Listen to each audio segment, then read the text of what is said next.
première vague, c'est Hudson. Oui. Ta deuxième vague, c'est Dobson. Oui.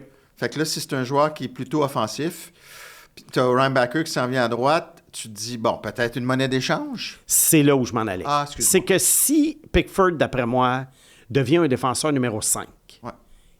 avec le talent pour jouer sur une deuxième unité de jeu de puissance, Ouais. là, on ne sait pas à Montréal s'il est bloqué ou pas.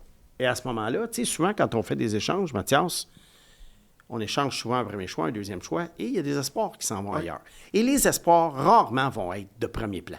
Rarement, tu vas avoir un Philippe Forsberg qui est échangé ou un joueur comme ça. Ça va être surtout des espoirs de deuxième plan qui sont échangés. Le Canadien n'échangera pas Michael Hage à moins d'aller chercher un super joueur. Mais un Pickford, Il va peut-être partir plus vite qu'on pense. un Pickford, ça se glisse bien. Oui, il va peut-être partir plus vite qu'on pense. Pour une équipe qui aurait peut-être plus de place pour le faire jouer. Ouais. Puis, alors, tu sais jamais, tu sais, comme tu dis, il pourrait partir à la date limite des transactions, on ne le sait pas.